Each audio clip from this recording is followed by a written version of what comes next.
शिखा जी। राधे राधे गुरु जी। राधे राधे महाराज जी। महाराज जी, जीवन में भौतिक सुख साधन होने के बाद भी अगर जीवन में संतुष्टि ना हो तो उसको प्राप्त होगी ही नहीं। जीवन में ना हो की बात नहीं हम कह रहे, हम कह रहे भौतिक सुखों से संतुष्टि होगी ही नहीं।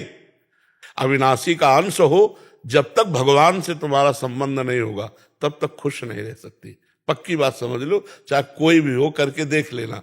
अब उदाहरण में एक बहुत बड़े ऑफिसर, ये जहां आप बैठे यहां बैठे थे, और उन्होंने प्रश्न किया कि मेरे पास सब कुछ है, मैं रिटायर हो चुका हूं, परिवार, लड़का बच्चा, बहू, खेती बाड़ी, मतलब जो कुछ सब है, अब मुझे डर लग रहा है कि मैं मरूंगा, इसका उपाय क्या है? इसका उपाय क्या है? तो हम कहा यही उपाय नहीं कि अब इसीलिए संतुष्ट। बोले अब भय लग रहा है, जब सबको देखता हूं तो लगता है सब छूटेगा और मैं मरूंगा, तो अब इसका उपाय क्या? हम कहा कृष्ण, इसका उपाय भगवान है। जैसे उसकी खुशी का उपाय भगवान, ऐसे भगवान है। निर्भय का उपाय, निश्चिंत का उपाय, निशोक का उपाय भगवान है। भौतिक सुखों से कभी संतुष्टता नहीं होती। भगवान का जब तक आश्रय रहे, भौतिक सुखों के बीच में भगवान को डाल लो, बस आनंद हो जाएगा। सब चीज है, भगवान नहीं है, कुछ नहीं, कुछ नहीं है, भगवान है, मस्त हो। आप पक्का समझ लो, भगवान है तो परमानंद का अनुभव है। अगर आप भगवान को भूल गए तो चाहे जितना भौतिक सामग्री एकत्रित कर लो, आपको आनंद नहीं मिलेगा। चाहते बढ़ती चली जाएंगी, कुछ संतोष जैसा लगेगा कि यार बढ़िया पत्नी मिल गई, पुत्र मिल गया, परिवार, लेकिन ये भी बिछड़ जाने वाला है। तो हमको शांति कहाँ मिलेगी? जब तक भगवान से हम नहीं जुड़ेंगे तब तक शांति नहीं मिलेगी जी, लेकिन अगर जीवन साथी, अगर मैं तो हूँ भगवान से जुड़ी हुई, लेकिन अगर जीवन साथी ना जुड़ा हुआ हो तो उसमें कैसे कर सकते? आपको उनकी सेवा करनी चाहिए और भगवान का भजन करना चाहिए, क्योंकि उनका कर्म उनको ले जाएगा। जीवन साथी आप 40-50 साल के बने हो, ना पहले वो जीवन साथी थे ना बाद में जीवन साथी रहेंगे। एक कल वो सखी आई थी तो उसका कोई फ्रेंड पधार गया होगा, तो यही कह रहे थे कि हम क्या ऐसा करें कि हमारा फ्रेंड हमको मिल जाए। तो हमका वो तो नहीं मिलने वाला, वो तो मिलने वाला नहीं, चाहे कोई कितनी भी तपस्या कर लो। तो वो कह रहे थे कि हम 7 जन्म तक का वादा किए थे। तो हमका काल को अधीन किए हो क्या?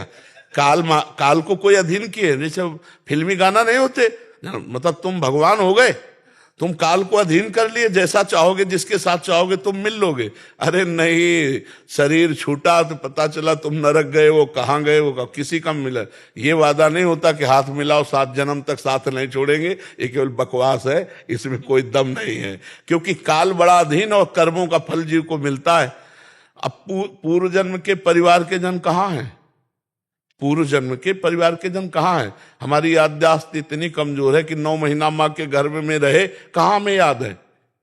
अगर जल्दी से पूछे कि परसों कल दोपहर में क्या पाया, तो आपको सोचना पड़ेगा परसों के लिए। तो पूर्व जन्म की बात कैसे याद आ जाएगी? तो ऐसे ही परिवार था, पूर्व जन्म में भी हम छोड़ के आ गए। ऐसे ही इस जन्म का परिवार छोड़ के चले जाओगे, न तुम उनकी स्मृति में आओगे न वो तुम्हारी स्मृति में आएंगे। ये रूप कभी मिलेगा नहीं त्रिभुवन में, त्रिकाल में नहीं मिलेगा। जैसे रूप बन गया, अब कोई लाख उपाय करे कि मैं आपके इस रूप से मिल लूं, तो इस रूप से नहीं मिल पाएगा। इसके अंदर जो बैठा है वो भगवान है। आप भगवान का भजन करो, फिर चाहो तो वो जो रूप चाहेंगे वो धारण कर सकते हैं, लेकिन ये 5 भौतिक रूप अब दोबारा नहीं मिलेगा। जैसे चला गया, तो कुछ लोग ऐसे भाव में बन जाते हैं कि हम पति पत्नी हैं, तो मतलब 2 शरीर 1 प्राण, एक मतलब अब जो, तो ऐसा नहीं, एक मित्रवत भाव है यहाँ का। 40-50 वर्ष का संबंध है, न पहले तुम उसे जानते थे न बाद में जानोगे, चाहे जितना प्यार कर लो। इसीलिए यहाँ के प्यार को ज्यादा महत्व नहीं दिया गया है, भगवान के प्यार को महत्व दिया गया है। तो अगर हमारा जीवन साथी भगवत भजन नहीं करता तो हमें करना चाहिए। अगर 2 में से एक भी भजन कर ले गया तो बात बन जाएगी। ऐसा नहीं कि पति के तपस्या और भजन का आधा फल पत्नी को मिलता है और पत्नी जो भजन करे उसका फल पति को नहीं मिलता, ऐसा नहीं है। ये गलत धारणा बनाई गई। दोनों जीवन साथी हैं, दोनों पाणी ग्रहण किए हुए हैं, और दोनों को जो भजन साधन जो कर्म किया जाता है दोनों को फल मिलेगा। इसलिए हमें लगता है अगर हमारा साथी भजन नहीं करता है, जीवन साथी, तो हमें डट के भजन करना चाहिए और उसको भजन देकर पवित्र करना चाहिए। साथी का तो मतलब तभी हुआ कि भाई हमारे पास धन है, तुम्हारे पास नहीं, तो लो आधा आधा बांट लो, आनंद पूर्वक रहो। तो वो तो जीवन साथी है, तो भजन रूपी धन बांट दो।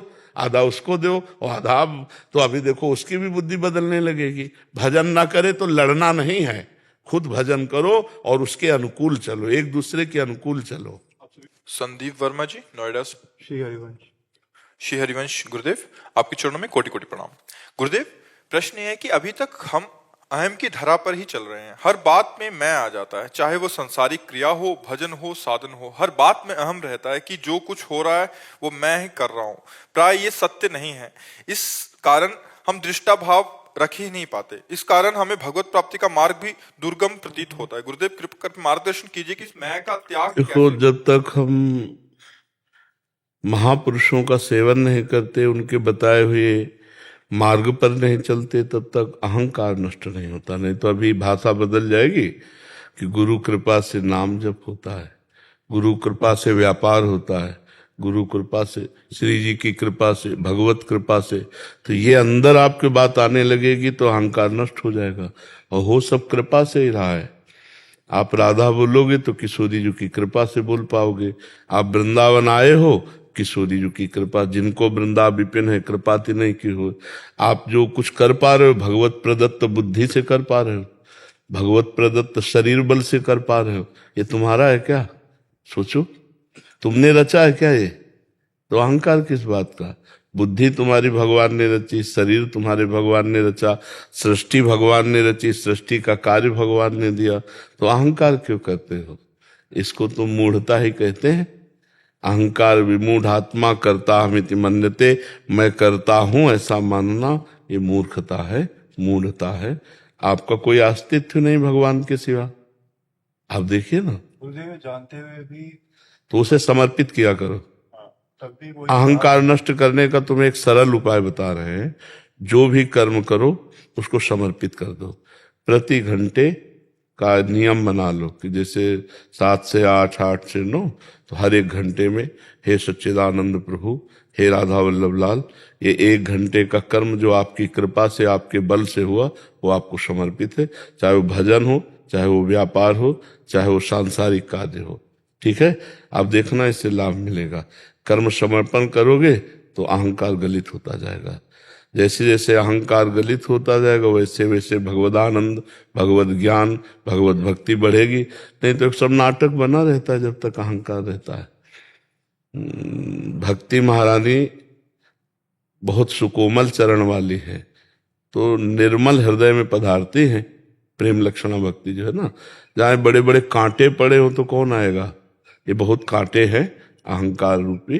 विद्या रूप महत्व कुल धन यौवन अभिमान, षटकंटक देखे जहां राहे न भक्ति निदान, राहे न भक्ति निदान। स्वांग सब नगर नारी के, विषय न हाथ बिकाए, नहीं रिजवन भरतारी के। भगवत ऋषि जी कहते, जहाँ विद्या का अहंकार, रूप का अहंकार, महत्व प्रतिष्ठा का अहंकार, कुल का अहंकार, धन का अहंकार, रूप यौवन तन का अहंकार, ये बड़े बड़े कांटे हैं। भक्ति महारानी कैसे हृदय में आवे जब तक अहंकार रहता है?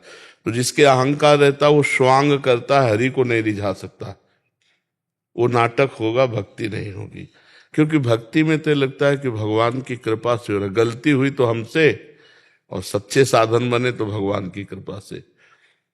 गुण तुम्हार समुझे निज दोषा, जे सब भांति तुम्हार भरोसा। सब प्रकार से भगवान के अधीन है। कोई गलती हो गई तो नाथ हमारी गलती, और अच्छे कर्म हो गए तो आपकी कृपा। इस भाव से जब चला जाता है तब भक्ति पुष्ट होती है। गुण तुम्हार समुझे निज दोषा, जे सब भांति तुम्हारी भरोसा। तो मुझे तो ऐसा लगता ही नहीं कि हम अहंकार करें। हम कुछ कर ही नहीं पा रहे हैं, हमसे करवाया जा रहा है। अगर भगवान को न मानो तो त्रिगुण माया को, माया जबरदस्ती बलात् वही करा रही जो उसके आ रहा है, चक्कर में जो आ गया वही। और यहाँ अगर हम भक्ति मानते हैं तो भगवान की कृपा बलात् हमसे करा रहे। भजन, साधन, वृंदावन आना, सत्संग सुनना, ये सब कृपा से हो रहा है, आपके अहंकार से थोड़ी हो रहा है।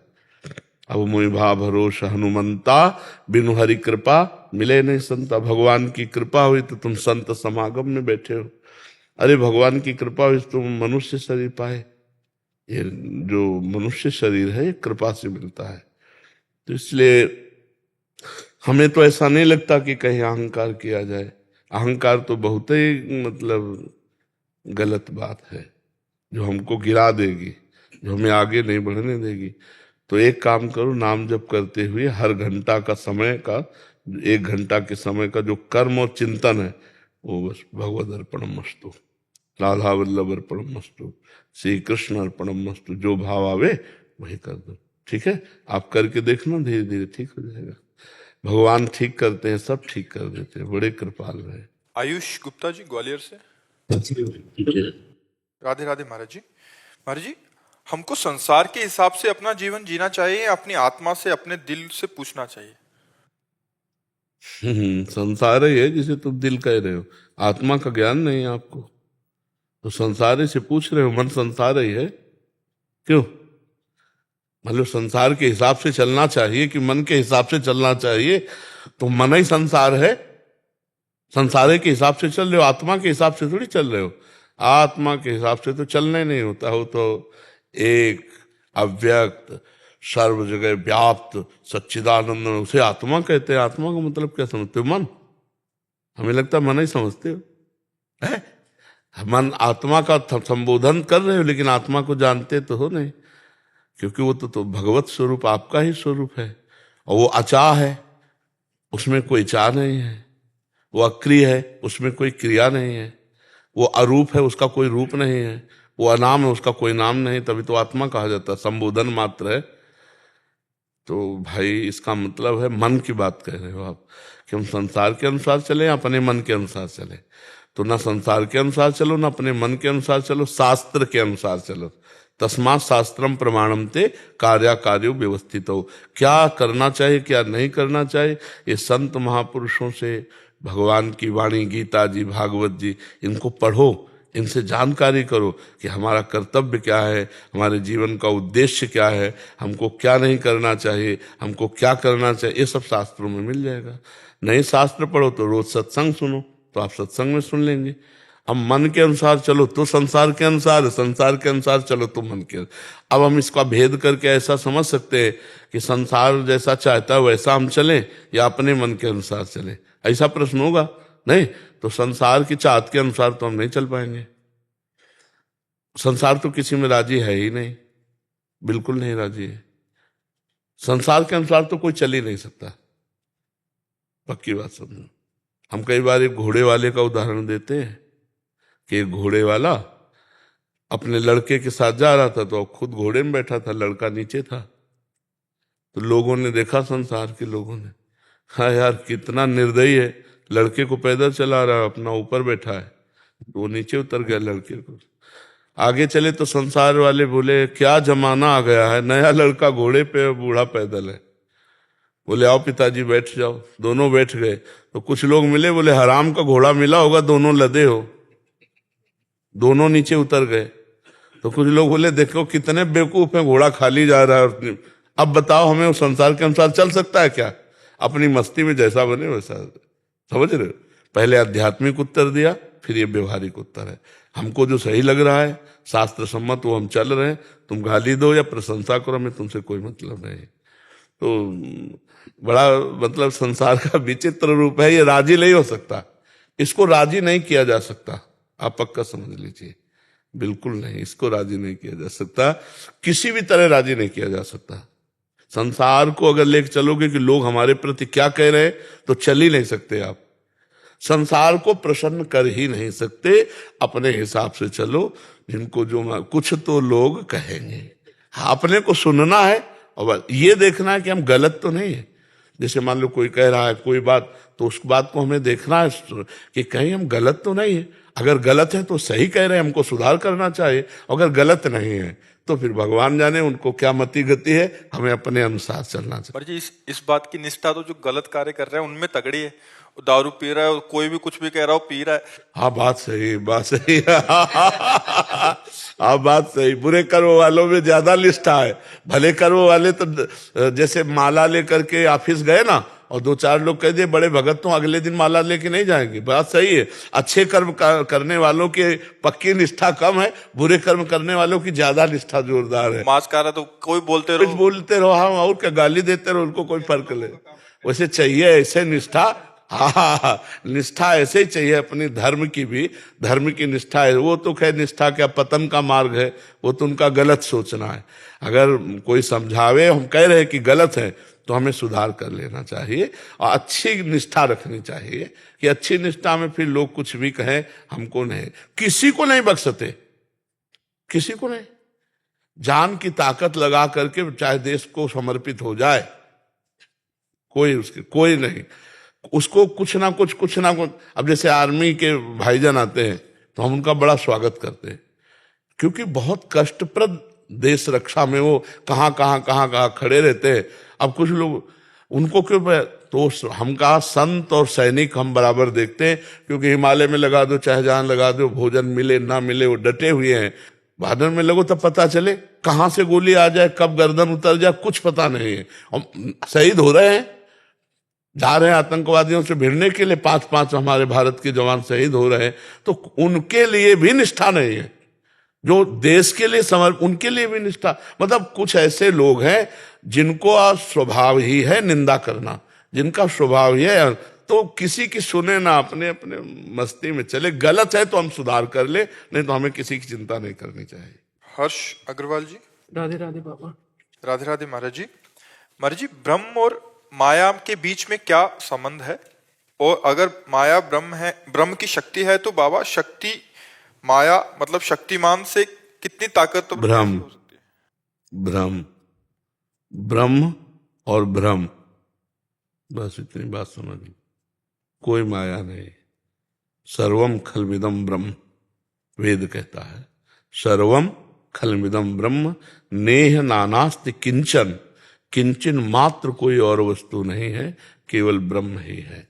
जैसे गोस्वामी जी सरल भाषा में कह रहे हैं, सिय राम मैं सब जग जानी, करूं प्रणाम जोरी जुग पान। सब सिया राम है।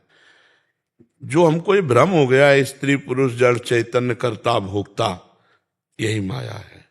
मैं और मोर तोर तय माया, जेहि बस कीन्हे जीव निकाया, गो गोचर जहां लग मन जाई, सो सब माया जानो भाई। जो मैं मोर में तय तोर में स्थित है, उसकी दृष्टि जहां भी जाएगी माया दिखाई देगी, और जो ब्रह्म में स्थित है तो जहां दृष्टि जाएगी सर्वम खलमिदम ब्रह्म। तो ब्रह्म और भ्रम, अगर ये भ्रम निकल जाए तो केवल ब्रह्म ही ब्रह्म है, दूसरा कोई। पर ये भ्रम बहुत बड़ा है, माया बहुत बड़ा भ्रम है। जैसे स्वप्न में हमको कोई रसगुल्ला खवा रहा हो तो हम खुश हो रहे हो, या कोई हमें मार रहा हो तो हम दुखी हो रहे हो, तो जब तक हम जगेंगे नहीं तब तक दुख सुख के ऊपर नहीं उठ सकते। उस समय सत्य लगता है ना स्वप्न का, शरीर तो पड़ा होता है स्थूल, हमको ज्ञान नहीं होता, लेकिन हमको स्वप्न में मार पिटाई जो हो रही है असली लगती है, या स्वागत सम्मान जो हो रहा है, सुख दुख जो, वो असली लगता है। असली कब तक लगेगा? जब तक आप जग नहीं जाते। और जहां जगे तो आपको झूठा लगेगा ना, ऐसे ही जब तक आपको ज्ञान नहीं होता तब तक ये सही लगेगा, और जब ज्ञान हो जाएगा तो ये सही नहीं लगेगा। सही केवल भगवान है। ये मायाकृत शरीर, ये जितने सब नाशवान परिवर्तनशील हैं, सत्य सच्चिदानंद भगवान है। अब जैसे माया और उसकी शक्ति, तो भ्रम की, अंधकार की कोई सत्ता नहीं है, पर जब तक आप मानते हैं ना सतो विद्यते भावो ना भावो विद्यते सता, सत का अभाव नहीं है, मतलब हर जगह सत है, और असत की सत्ता नहीं है, पर आपने सत्ता दे रखी तो आपको असत ही दिखाई देगा, सत्य नहीं दिखाई देगा। इसलिए भजन करो। जब तक भजन नहीं करोगे, जैसे आप हमें बताना, दूर पड़ा हुआ टायर या रस्सी, हमें भ्रम हो गया कि सर्प है, अब गौर से देखोगे तो लगेगा हिल भी रहा है, और काट ना ले आप भयभीत हो जाओगे, लेकिन वहां भय का कोई कारण नहीं है, ये हमारा भ्रम है। और जब कोई सीधा प्रकाश उस पर डालेगा तो क्या दिखाई देगा? अरे यार ये तो रस्सी थी, हम तो भ्रम से डर रहे थे, ठीक है ना। ऐसे ही सीधा ज्ञान का प्रकाश जब पड़ेगा तो ये सब भगवान है। सच्ची मानिए बच्चा, केवल भगवान है, दूसरा कोई नहीं। भगवान ना दिखा के दूसरा दिखना, यही भ्रम है, यही माया है। और इसी भ्रम की निवृत्ति के लिए साधना की जाती है। जासु कृपा सब भ्रम मिट जाई, गिर जा सोई कृपालु रघुराई। जब भजन किया जाता है तो ये भ्रम हट जाता है, केवल ब्रह्म रह जाता है, भ्रम खत्म हो जाता है। भ्रम का नाम माया, और जो है उसे ना दिखाई देना, जो नहीं है वो दिखाई देना, रस्सी में सांप। ऐसे ही परमात्मा आपके अंदर, परमात्मा आपके अंदर, एक ही परमात्मा है, सबके अंदर अलग अलग परमात्मा नहीं। और पंचभूत सबके एक ही है, लेकिन सब अलग अलग अपने को पहचान रहे, अलग अलग अपने को मान रहे, यही माया है। जैसे भगवान की शक्ति अनंत है, ऐसे भ्रम भी ये बहुत अनंत महिमाशाली है।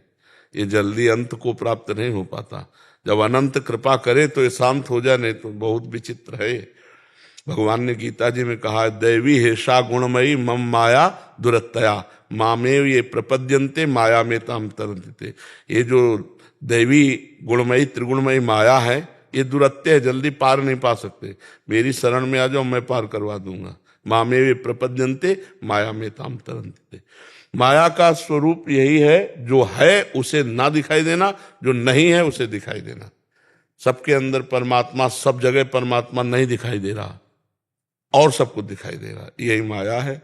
गो गोचर जहां लग मन जाए, जहां तक दृष्टि जाए, जहां तक इंद्रियां जाए, जहां तक मन जाए, सब माया है। और जब भ्रम निवृत्त हो गया तो जिधर दृष्टि जित देखूं तित श्याममयी है। नहीं, वो सिया राम में कह रहे हैं, गोपी जन श्याम में कह रहे हैं, और गीता गायक भगवान कह रहे वासुदेवा सर्वमिति सा महात्मा सुदुर्लभा, सब जगह वासुदेव ही है। तो ये है असली नेत्र खुल जाना। अभी हम मोह निद्रा में हैं, तो मैं, मोर, तोर, तय, स्त्री, पुरुष, जड़, चैतन्य, उत्तम, अधम, ये सब दिखाई दे रहा है। समझ पा रहे आप? और ये बहुत बड़ी है। अनंत जन्मों से हम इसी को खोदते चले आ रहे हैं कि माया का अंत कहाँ है, लेकिन आज तक अंत नहीं मिला। अनंत जन्मों से आ रहे, जब से सृष्टि हुई इसी में तो फंसे। आज अवसर मिला है सत्संग का, तो निकल चलो, और ना निकल पाओगे तो फिर इसी दलदल में फंसे रहोगे। बहुत विचित्र है भगवान का एक खेल। इस बार तो मनुष्य जन्म मिला, फिर अगला हो सकता है सुअर, कुत्ता, गधा, सांप, बिच्छी, क्या बना दे भगवान कर्म के अनुसार। तो हमको ऐसा उपाय कर लेना चाहिए कि हमारा आखिरी जन्म हो, अब हम माँ के गर्भ में ना जाए, हमारा अंतिम मरण हो, ये वो होगा भजन से। पुत्र के बहाने नारायण पुकारा तो अंतिम हुआ ना, और हम जानबूझ के नारायण पुकारेंगे तो हमारा अंतिम नहीं होगा क्या? राधा राधा कृष्ण कृष्ण नारायण हरि राम, जो नाम प्रिय लगे खूब नाम जप करो, और भगवान की लीला कथा गाओ, सुनो, और समाज की सेवा करो निष्काम भाव से। माता पिता, परिवार, मोहल्ला, अपना नगर, प्रांत, राष्ट्र, जितना कर पाओ निष्काम भाव से सेवा करो। अपने अपने पद का अधिकार पूर्वक, जो उसका दुरुपयोग ना हो। जैसे मान लो आप जिस कार्य में लगे हो, तो दो ही बातें आपको गिरा सकते हैं, एक प्रलोभन, एक भय। रुपए का प्रलोभन, वस्तु का प्रलोभन, प्रमोशन का प्रलोभन, और भय, इसी में आप गलत कर सकते हो। अगर प्रलोभन और भय से दूर रहो तो जो जहां है वहां अपने कर्तव्य का पालन करके भगवान की प्राप्ति कर सकता है। नाम जप करे और अपने कर्तव्य का पालन करे तो माया से पार हो जाएगा। समझ पा रहे हैं आप जी? पर जी इन्हीं का एक और प्रश्न है कि जब हम श्री जी के प्रति पूर्ण तरह से आसक्त, समर्पित और आश्रित हो जाते हैं, तो हमारे अंतःकरण और जगत व्यवहार के क्या लक्षण होते हैं, जिससे हमें पता चलता है कि अब हमारा इस जन्म का लक्ष्य पूरा हो चुका है? कोई तुम्हें 100 गाली दे सामने से तुम्हारी भाषा में, तो तुम्हारी स्थिति ऐसी होगी कि मुस्कुरा के चल दोगे। जैसे तुम्हें कोई विदेशी भाषा में 100 गाली दे, जो भाषा जानते नहीं, तो आपके अंदर कोई फर्क पड़ेगा क्या? कोई नहीं पड़ेगा। ऐसे तुम्हारी भाषा में तुमको जब गाली दे और तुम्हें फर्क ना पड़े, तो जान लो शांति, ऐसी शांति कि जो तुम्हारा अमंगल करे उसको आशीर्वाद दो। ये स्थिति व्यवहार में भी उसकी होती है। वो उनकी खोपड़ी फोड़ रहा है, वो उनका मंगल कर रहा है। भगवान तुम्हारे को स्वस्थ रखे, कभी तुमको कोई दंड न मिले, भगवान तुम पर कृपा करे।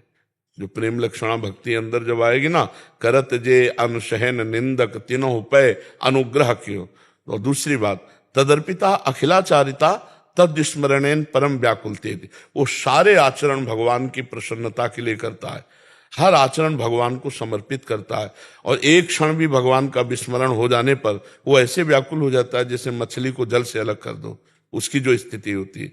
और मान की इच्छा नहीं रह जाती, किसी से मोह नहीं रह जाता, किसी भोग का कोई प्रभाव उस पर नहीं पड़ता। जितने भोग, उनका प्रभाव होता है सबके ऊपर, देख लो सुन लो भोगों की बातें, तो भोग की इच्छा जागृत हो जाए। उसके पास भोग रहे तो भी भोग की इच्छा नहीं होगी, जिसकी स्थिति होगी। निरंतर वो भगवान के चिंतन में डूबा हुआ समस्त कामनाओं से रहित होगा, किसी भी नवीन भोग के भोगने की इच्छा नहीं होगी, मान नहीं होगा, मोह नहीं होगा, निरंतर भगवान के चिंतन में डूबा होगा, सारे कर्म भगवान को समर्पित, भगवान के विस्मरण होने पर बड़ी व्याकुलता, अपमान करने वाले पर भी मंगल भावना करना, और किसी भी द्वंद्व से वो पराजित नहीं होता। मान अपमान निंदा स्तुति लाभ हान जय पराजय सुख दुख समान भाव, ये स्थिति साधारण, बकाया तो जो स्थिति में है वही स्थिति को समझ सकता है, अन्यथा नहीं समझ सकता है, पर शब्दों से बाह्य लक्षणों में ऐसा स्थिति उसकी होती है। अजय यादव सम्राट जी, प्रयागराज से। राधे राधे महाराज जी। महाराज जी, जहां पर नकारात्मकता हावी हो, असत्य जुल्म भ्रष्टाचार के खिलाफ लड़ाई लड़ने वाला व्यक्ति हर जगह पराजित होता जाए, ऐसे समय में उस व्यक्ति को क्या करना? मुझे ऐसा नहीं लगता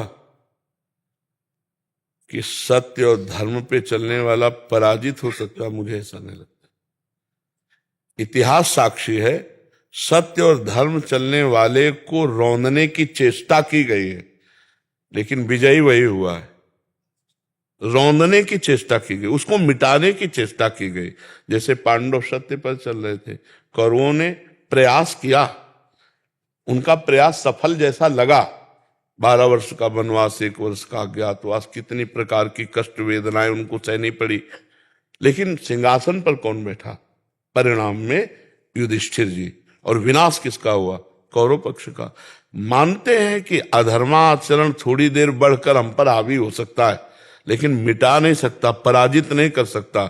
मिटेगा वही, आप देख लीजिए, मिटेगा वही।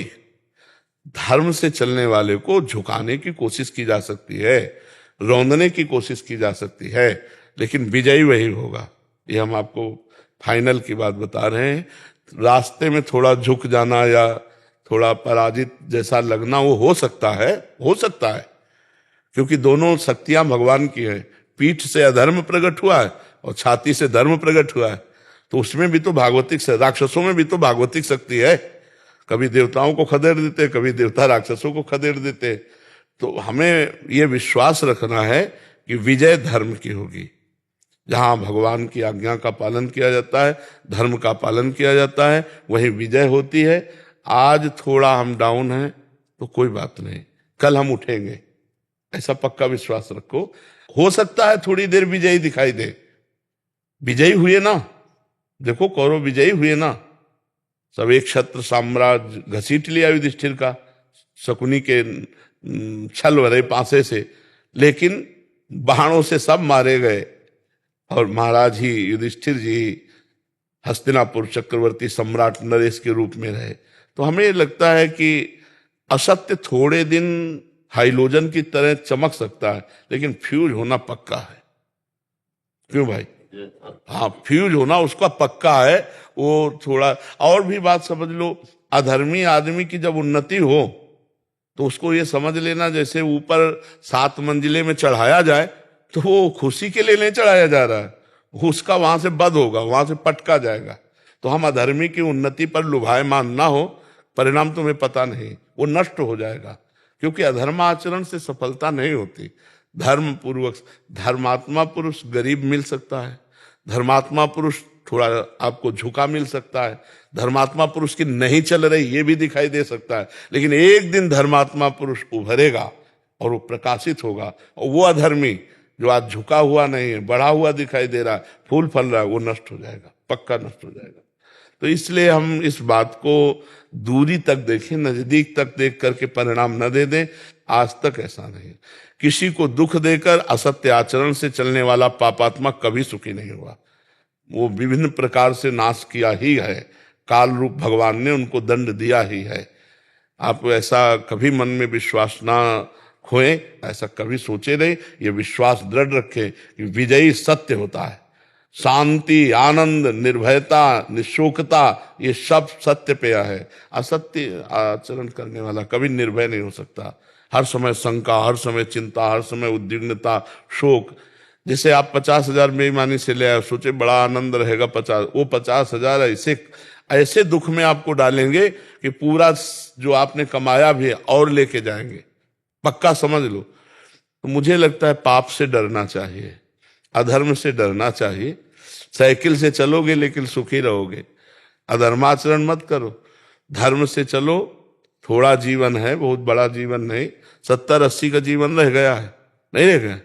और अब आज का जीवन है, जीवन क्या देखो, नौजवान है, हाई ब्लड प्रेशर है, लो ब्लड प्रेशर, 500 शुगर है, ये है वो, नौजवान है। तो बुढ़ापे में क्या होगा, पता नहीं बुढ़ापा मिलेगा इनको कि नहीं मिलेगा। तो बड़ा समय विचित्र है।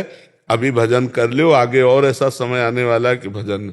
घर परिवार का एकमात्र छोड़ा था, एकांत में भजन करेंगे।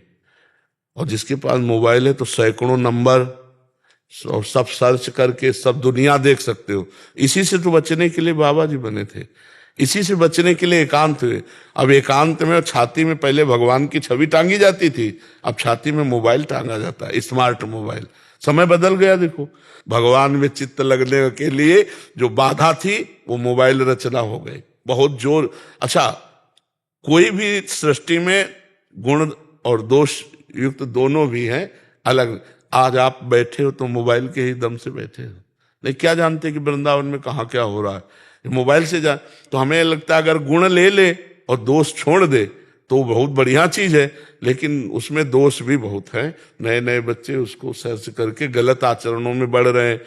कोई उसमें जुआ खेल रहे हैं, गेम पैसा वाला, अब हार रहे हैं, बड़े अपने शरीरों को भी छोड़ रहे हैं।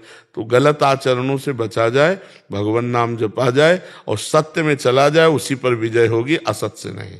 जी, बहुत सुख मिलता है जब आप कृपा करके आते हो। हम अधम तो जा नहीं पाते, और आप सब संतों के जब दर्शन होते तो ऐसा लगता है प्रभु अपना मानते हैं, इसीलिए संत दर्शन हो जाता है। संसार की भीड़, कोई भीड़ का उसका कोई महत्व नहीं। एक भगवान का प्रेमी महात्मा दर्शन दे दे, सब बात बन गई। एक संत मिल गए तो हमारा दिन सार्थक, हमारा जीवन सार्थक। मतलब दिन आनंदित जाता है कि आज भगवान ने हमें संत समागम दिया, आज भगवान ने हमें संत दर्शन दिए। करोड़ लोग एक तरफ और एक भगवान का दास अलग। जहां भगवान के दासत्व से युक्त वो आए ना तो हृदय शीतल हो जाता है। हाँ, भगवान की कृपा के बिना संतों के दर्शन नहीं होते, और संत दर्श का फल ही है भगवान में प्रीति होना। जब तक संतों की कृपा नहीं होती तब तक भगवान के चरणों में प्रीति नहीं होती। भगवान जब बहुत द्रवित होते हैं तब संत जनों से मिला देते। जब द्रवहि दीन दयालु राघो तो साधु संगति पाए। ये सच्ची मानो मूर्तिमान भगवान की कृपा है जो हमें संत दर्शन मिले, जो संत संभाषण मिला, जो संत स्पर्श रज मिला, ये भगवान की विशेष कृपा है। आकाश जी दिल्ली से। राधे राधे महाराज जी। राधे राधे महाराज जी। महाराज जी, ये मेरा प्रश्न है कि सच्ची भक्ति का स्वरूप क्या है? तद स्मरणेन परम व्याकुलते थे, अव्याव्रत भजनात्, अखंड भजन। एक क्षण के लिए भी अगर प्रभु का विस्मरण हो जाए तो व्याकुलता हो जाए। सच्ची भक्ति का स्वरूप यही है कि त्रिभुवन की राज्य लक्ष्मी देने पर भी जो आधे पल के लिए भगवान का विस्मरण ना करे वो महाभागवत है, वही सच्चा भक्त है। त्रिभुवन की राज्य लक्ष्मी, एक अच्छे पदार्थ में, एक अच्छे भोजन में, एक अच्छी अनुकूलता में हम भगवान का विस्मरण कर सकते हैं। नाप के देखना चाहिए। त्रिभुवन की राज्य लक्ष्मी देने पर जो आधे पल के लिए भगवान को और हर समय मनाता रहता है, बड़ी कृपा, बड़ी कृपा हमारे ऊपर, भगवान की बड़ी कृपा। तत्यनुकंपाम सुस्मी क्षमाणु, और जो कुछ उसको दुख सुख मिलता है प्रारब्ध के अनुसार भोग लेता है, और हर समय मन वचन कर्म से भगवान के चिंतन में मगन रहता है, वही महाभागवत है। उसको भगवत प्राप्ति ऐसे हो जाएगी जैसे अपने बाप की प्रॉपर्टी पर बेटे का अधिकार हो जाता है। जैसे पिता की संपत्ति पर पुत्र का अधिकार हो जाता है, ऐसे महाभागवत को परम पद का अधिकार प्राप्त हो जाता है। उसे ही महाभागवत कहते हैं, जो हर समय भगवान की अखंड स्मृति में है, हर आचरण भगवान के अनुकूल करता है, सब में भगवत भाव रखता है, किसी भी लाभ को भगवान के चिंतन के सामने लाभ नहीं समझता। वो बहुत बड़ी हानि है जिसमें भगवान का चिंतन छूट जाए। कहा हनुमंत विपति प्रभु सोई, जब तो सुमिरन भजन, वही महाभागवत है। और महाभागवत की व्याख्या कोई कर ही नहीं सकता, क्योंकि जैसे भगवान अनिर्वचनीय, ऐसे उनके भक्त अनिर्वचनीय है। पर जब हम इस बात पर देखते हैं कि महाभागवत किसे कहते हैं, तो शास्त्रों ने कुछ लक्षण बताए हैं कि जिनको मान प्रिय नहीं है, सबहि मान प्रद आप अमानी, जो मोह रहित हैं, जो किसी भोग से पराजित नहीं होते, जो निरंतर भगवान के चिंतन में रहते हैं, जो समस्त कामनाओं से रहित हो चुके हैं, जो निरंतर सुख दुख में ना फंस करके भगवान की लीला गुण में डूबे रहते हैं, वही महाभागवत है, वही विश्व विजयी है, वही जीवन मुक्त महापुरुष है। अब इसके लिए विविध साधन है, भगवान के मार्ग के विविध साधन है। दास्य भाव, सख्य भाव, वात्सल्य भाव, कांता भाव, सहचरी भाव। तो जिस भाव से हमारा लगाव हो, उसी भाव वाले महापुरुष से जुड़कर हम भगवान की भक्ति करें। बकाया खास बात है स्मृति, अखंड स्मृति, अखंड स्मृति। गीता का पूरा फल है स्मृति। नष्टो मोहा स्मृतिर्लब्धा त्वत्प्रसादान मयाच्युता, भगवद स्मृति। जी अनीता त्रिपाठी जी, प्रयागराज। राधे राधे महाराज जी। महाराज जी, नाम जप करते समय मन बहुत ही ज्यादा चंचल हो जाता है और इधर उधर भागता है। हमें लगता है अगर एकांतिक सुनते तो इसका विस्तृत उत्तर मिल जाता, पर हम सारांश में कहते हैं कि हमारा जो अभ्यास चल रहा है नाम जप का, उसमें जो मन के दो पार्ट हैं, एक अच्छा और एक बुरा। अच्छाई की तरफ हमारा जो झुकाव हुआ, ये मन से ही हुआ है। मन ना कहता तो यहां तुम नहीं आ सकते थे।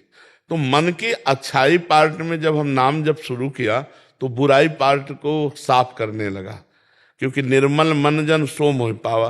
तो अब जितनी गंदगी अनंत जन्मों की भरी है, वो सब निकलेगी बाहर।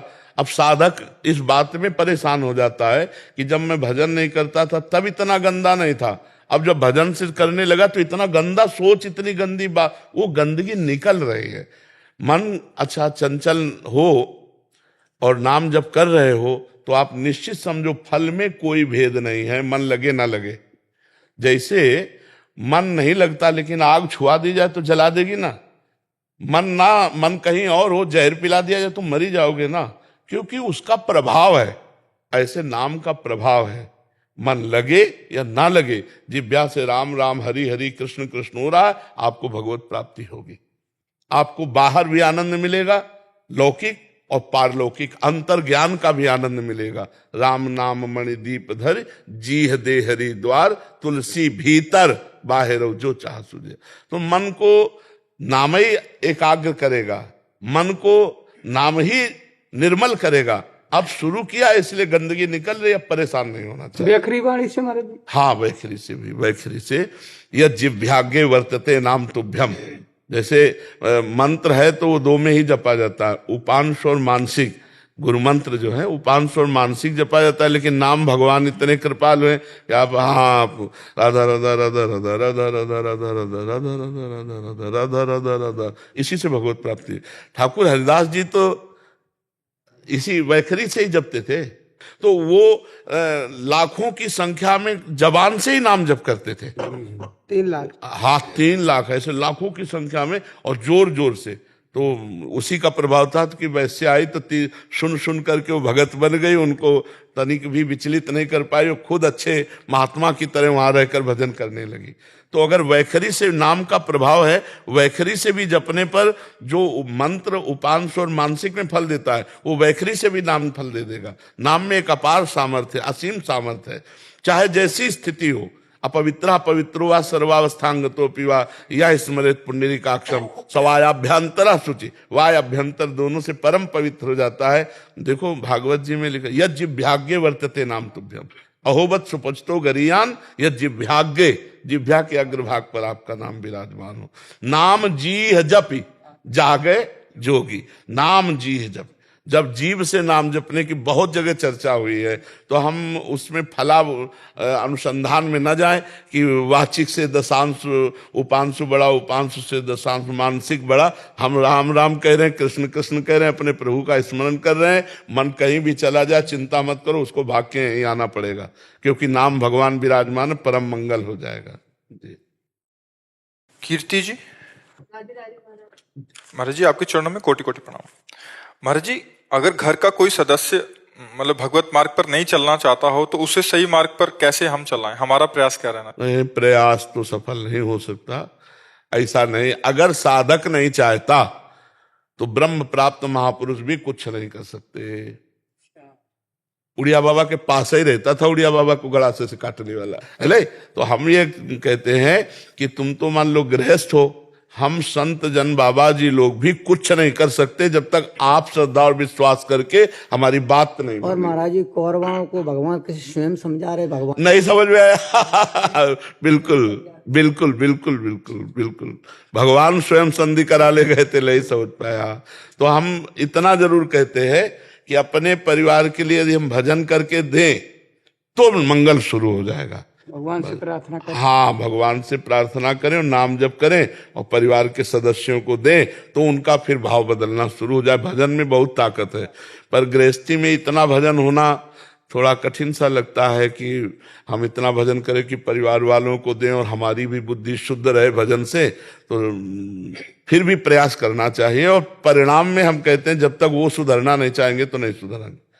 वो सुधरना ना चाहे तो कोई नहीं सुधार सकता, चाहे जितना उपदेश कर लो, चाहे जितना हाथ जोड़ लो, वो सुधरेगा नहीं। हाँ, बहुत विचित्र बात है। खलौ करें भली पाए सुसंगु और मिटाए न मलिल स्वभाव अति अनुरागा होई रामेश कबहू की कागा। हाँ, बिल्कुल ये बात कि कभी कभी जैसे संग मिल भी जाए ऐसे स्वभाव वालों को, भागवतिक संग, तो अपने ही स्वभाव में रहते हैं, उनको कोई फर्क नहीं पड़ता है। सत्संग का उनके ऊपर कोई फर्क नहीं पड़ता है। भगवान कृपा करे तो बात बदल जाए। भगवान, वो आप कहे थे कि आना जाना बंद कर दो तो आना जाना बंद हो जाएगा जी। तो आपकी कृपा, श्री जी की कृपा से पहली बार वृंदावन धाम आना हुआ जी। तो गुरुदेव अब जाने की इच्छा नहीं, अब नहीं जा पाएंगे वृंदावन से। नहीं, ऐसा मत करो बच्चा, हमारी बात समझो। अलग अलग औषधि दी जाती है बीमार को, अलग अलग। अभी आप जवान हो, आप अभी थोड़ा कर्म करो। पढ़ाई लिखाई पूरी हुई क्या? नहीं, अभी डट के पढ़ो, डिग्री में पहुंचो, भारत की किसी सेवा में लगो, माता पिता की सेवा करो, नाम जप करो, और फिर अवसर मिले तो आके वृंदावन वास करो। नहीं, अब ऐसे कच्ची उम्र बहुत कठिन है बच्चा, बाबागिरी। देखो, तुम्हें लगता है सरल है, लेकिन हम हाथ जोड़ के कहते हैं बाबागिरी के जैसा कोई कठिन कार्य असली में चलने पे। वो मनोरंजन तो भाई भी बहुत बढ़िया है, लेकिन अगर जीवन बाबागिरी में उतारने का तो सबसे कठिन बात हम आपको बता रहे हैं। अगर नाम जब करोगे और कर्तव्य का पालन करोगे तो प्रिया प्रीतम के पास पहुंच जाओगे बच्चा। और अभी नई अवस्था है, संसार देखा नहीं, भोगों को भोगा नहीं, और मन भोगों की तरफ। वही हम बताने जा रहे थे कि सबसे कठिन बात है, हम कह रहे 50 वर्ष सही चला हो और 5 मिनट गलत हो जाए तो 50 वर्ष में पानी फिर जाएगा, नहीं फिर जाएगा। अरे बोले यार, मतलब कोई नहीं समझेगा कि ये बंदा 50 वर्ष जलता रहा है, आज 5 मिनट चूक हो गई, क्षमा कर दो, कोई नहीं क्षमा करेगा। हम ये नहीं कहते कि कोई गलत नहीं है या सही है, वो भगवान जाने, लेकिन थोड़ी सी गलती, थोड़ा सा चूक पूरे जीवन को मिट्टी में मिला देगा। इसलिए हम कहते हैं गृहस्थ में रहकर भजन करो, कलिकाल है, अब जो बन गए हैं भगवान इन्हीं का निर्वाह कर दे। अगर आप नहीं पकड़ना चाहोगे तो हम आपको नहीं बदल सकते। आप बदलना चाहो तो बदल सकते हैं, अगर आप ना बदलना चाहो तो। अच्छा, महीना 2 महीना संयम से रह लो, हमारी मतलब हृदय से बात समझना।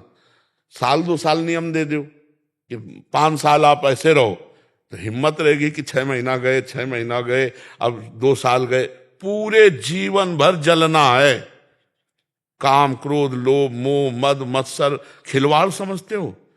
अब जो मतलब खिलवाड़ और पाखंड वो बात अलग है, सच्चाई से चलने का मतलब तलवार की धार पे चलना। तो हमें लगता है बाबा जी बनने के लिए जो सामग्री चाहिए वो सामग्री प्रायः नौजवानों में बहुत कम है, क्योंकि सब पढ़े लिखे, मोबाइल और सब गर्लफ्रेंड बॉयफ्रेंड, मतलब बहुत कठिन है बाबागिरी, बहुत कठिन है, बहुत कठिन है। मतलब हमारे ऐसे हाथ, क्योंकि पूरा जीवन इसी में गया ना, तो जैसे ये छोटे छोटे बच्चे का ना ना ना, पढ़ो लिखो, अगर नहीं ब्याह करना तो भी माता पिता की सेवा करो, कमाओ, और जब अपने इस कर्तव्य से मुक्त हो जाओ तब तक सयाने हो जाओगे, फिर अपना मार्ग चयन कर लो। बहुत कठिन है बाबागिरी, बहुत कठिन है, क्योंकि इससे निकल पाना, और निकल गए तो फिर त्रिभुवन नमस्कार करेगा। त्रिभुवन देवता भी नमस्कार करते हैं भगवान के भक्त को, पर है कठिन बात, मतलब है कठिन बात, इतनी कठिन बात है कि हमारा हृदय थर्राता है। जब हम किसी को साधु बनाते हैं ना तो थर्राता है, भगवान से प्रार्थना करता है, प्रभु इसकी जीवन की बागडोर आप संभालना, ये संभाल सके ऐसी बात नहीं, आप ही संभालना, क्योंकि बहुत कठिन है भाई, बहुत कठिन है। व्यभिचार को मनोरंजन समझा जाता है, समझा जाने लगा। जहां इज्जत और धर्म और मर्यादा मानी जाती थी, वहां आज व्यभिचार को मनोरंजन माना जाता है, नहीं माना जाता है। अब सोचो कैसे साधु रहेगा, समाजे में तो रहना, समाजिक तो खाना है। कोई बिरला ऐसा घर मिलेगा जिसमें प्याज लहसुन और मांस और शराब आदि का प्रयोग न हो, बिरला। कहां से हम रोटी पाएंगे? अगर हम मांस में बने हुए पात्र वाले में सब्जी बनकर हमको मिल रही, भले सब्जी मिल रही, तो हमारी बुद्धि भ्रष्ट होगी ना, पवित्रता कहाँ? पर भगवान की माया है, वो यही कह सकते हैं। और तो इसलिए बच्चा, हमारी राय है कि संत बनो पर हृदय से बनो, दूसरों का उपकार करो, मेहनत करके माता पिता को खवाओ पियाओ, और जब कोई कर्तव्य न रह जाए और समझ में आ जाए कि हम 30-40 के हो गए, आज तक हमने कोई गलती नहीं की, तो फिर निकल पड़ो परमार्थ पे। अभी जैसे कोमल अवस्था है, वो आगे चल के रंग आया तो फिर गड़बड़ हो जाएगा, बहुत गड़बड़ है, बहुत। तो माता पिता भजन करने नहीं देंगे? देखो, भजन को कोई नहीं रोक सकता बच्चा, अंदर से हम क्या चिंतन कर रहे हैं तुम क्या जानो। भजन अंदर का चिंतन होता है, समझ रहे? अब ये राधा राधा हमारे अंदर चल रहा है, अब तुम क्या जानो। बात तिलक मत लगाओ, कंठी मत बांधो, बात मत करो, बात करो। अच्छा, कैसे बचें गुरु अवक्ष पदार्थ से? जैसे कि हम तो पाते नहीं है, तो वो पात्र तो वही है। हाँ बच्चा, ये बात तो तभी, यही तो समस्या कह रहे हैं कि आज की समस्या आपकी नहीं, क्योंकि अब हर घर में पीने वाले, और जो पिएगा वो खाएगा, और खाने पीने वाले के अगर वहां से हमें मिला तो हमारी बुद्धि कहाँ पहुंच जाएगी, भजन थोड़ी होगा। तो बहुत कठिन है बच्चा, कलयुग का जैसे जैसे, तो ये पवित्रता, शास्त्र की आज्ञा पालन, भजन, ये सब बड़ी कठिन बात है। तो पहली बात तो अपनी ये बात काट दो तुम कि अब हम वृंदावन आ गए, हम जाएंगे नहीं। जाओ, माता पिता चाहे जैसे हों, वो हमारे भगवान हैं, हम मेहनत करके उनको खवाएं पियाएं, उनकी सेवा करें, ठीक है? और नाम जप करते रहो अंदर अंदर, और आगे अगर तुम्हें वृंदावन वास देना है तो श्री जी अपने आप सब व्यवस्था कर देंगे, वैसे भाव बदल जाएगा, बुला लेंगे अपने पास। और क्या बच्चा, जिंदगी भर धर्म से चलोगे, राधा राधा करोगे, तो यहाँ नहीं आओगे तो भी सीधे पहुंच जाओगे। नहीं तो वृंदावन कितने वास करते हैं, और भारत में या विश्व में कितने भगवान के भजन करने वाले हैं? सोचो, क्या वृंदावन वासी केवल भगवान को प्राप्त होगा और जो बाहर भजन करते हैं उनको भगवान नहीं मिलेंगे? ऐसी बात नहीं बच्चा, जो भगवान वृंदावन में, वही कण कण में, पूरे विश्व में विराजमान, खूब भजन करो, भगवान की प्राप्ति कर ली। सृष्टि शुक्ला जी, अयोध्या जी। राधे राधे महाराज। राधे राधे महाराज जी। महाराज जी, एक गृहस्थ यदि भगवान से केवल कृपा मांगे तो उसे पारलौकिक कृपा प्राप्त होगी या सांसारिक? दोनों। प्रणत कुटुंब पाल रघुराई, भगवान दोनों भगवान अल्पज्ञ थोड़ी है, भगवान सर्वज्ञ है। दोनों प्रकार से उसके परिवार का भी भरण पोषण होगा और भगवत प्राप्ति भी होगी। हाँ, बस भगवान के आश्रित हो जाए तो वो कह रहे हैं ना, अनन्यस चिंतयन्तो माम ये जनाः परिपासते तेषां नित्याभियुक्तानां योगक्षेमम्। भगवान कह रहे मैं वहन करूंगा, तुम केवल मेरा अनन्य चिंतन करो, योग क्षेम तो मैं वहन करूंगा। तो हमें भगवान की बात मान लेनी चाहिए।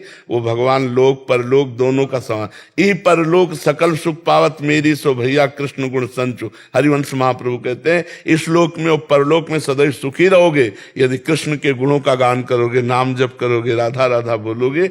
लोक परलोक दोनों में मंगल हो जाएगा। मांगने की क्या जरूरत है? सर्वज्ञ भगवान है, वो सब जान रहे हैं। वो जितना विधान किए बहुत बढ़िया किए, जितना करेंगे बहुत बढ़िया करेंगे। हमें उनके भरोसे रहना चाहिए। लोक लाहू परलोक निभाऊ। जी बिल्कुल, दोनों दोनों लाभ, बिल्कुल दोनों लाभ है इसमें।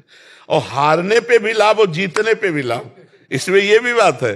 हार भी, मान लो हम कहीं पराजित हो जाते हैं तो विशेष कृपा पात्र बनता है वो। मतलब चूक से कहीं अगर, तो भगवान उससे फिर पतित पावन है। हाँ, भगवान विशेष उस पर कृपा करते हैं। जो भगवान के मार्ग में सही चल रहे हैं वो तो भगवान के लाडले है ही, लेकिन जो लड़खड़ा के चल रहे हैं भगवान के विशेष लाडले है वो। हाँ, भगवान पतित पावन है, बहुत कृपाल है। राधा राधा राधा राधा राधा राधा राधा राधा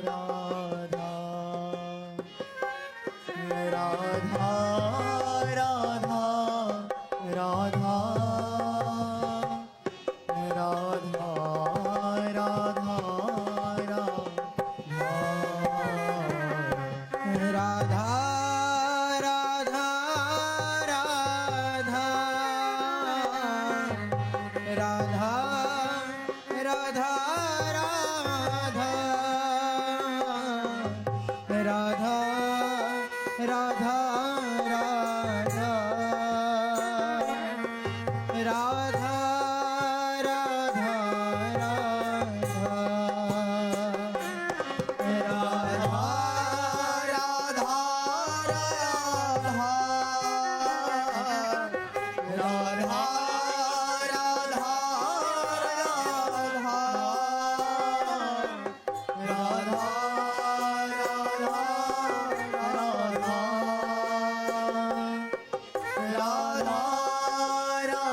राधा